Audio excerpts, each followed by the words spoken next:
Hi అండి. Welcome to my channel Sri life style. మీకు ఇప్పుడు మసాలా పాస్తా విత్ చీజ్ చేసి చూపిస్తానండి.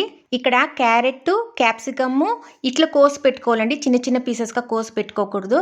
నెక్స్ట్ 1 కప్పు పాస్తా తీసుకోవాలండి. ఇంకా ప్రాసెస్ స్టార్ట్ చేస్తామండి. ఇప్పుడు పాస్తాను వెజిటేబుల్స్ ఒకేసారి ఉడకపెట్టుకుంటామండి. ఇట్లా నేను స్టీమర్ ఎట్లా సెట్ చేసుకున్నానో మీరు నా ఛానల్లో పోయి చూస్తే కన్నా మీకు తెలుస్తుందండి. ఇక్కడ నీళ్ళు వేసేసి కొంచెం ఆయిల్ వేయాలండి.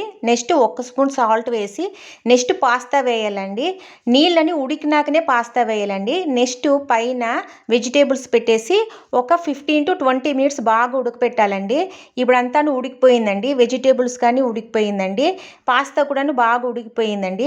ఇప్పుడు అది తీసేసి పక్కన పెట్టాలండి. నీళ్ళంతా వెళ్ళిపోయేంత వరకు పక్కన పెట్టేసి నెక్స్ట్ ఆ పాస్తా ఒకటొకటి అంటుకోకుండా ఉండేదానికి కొంచెం ఆయిల్ వేసేసి బాగా కలపాలండి.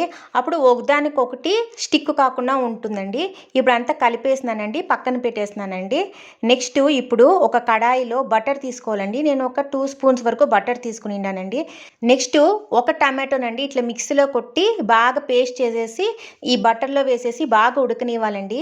టమాటో ప్యూరీ బాగా ఉడికినాక పాస్తా మసాలా వేసి బాగా కలిపి అది కూడా బాగా ఉడకాలండి. నెక్స్ట్ ఉడకపెట్టుకున్న వెజిటేబుల్స్ అన్నీ వేసేసి బాగా కలిపేసి 5 సెకండ్స్ మూత పెట్టి తీయాలండి. 5 సెకండ్స్ మూత పెట్టి తీసినాక అవన్నీ బాగా ఆ మసాలాను ఆ వెజిటేబుల్స్ అంతాను బాగా కలిసిపోయి ఉంటుందండి. ఇప్పుడు ఉడకపెట్టుకున్న పాస్తా వేసేసి బాగా కలిపేసి చీజ్ స్లైసెస్ ఇట్లా దాని మీద పెట్టేయాలండి.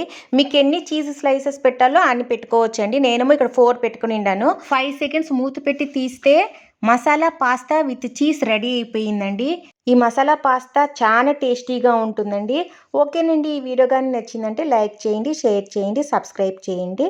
బాయ్ అండి.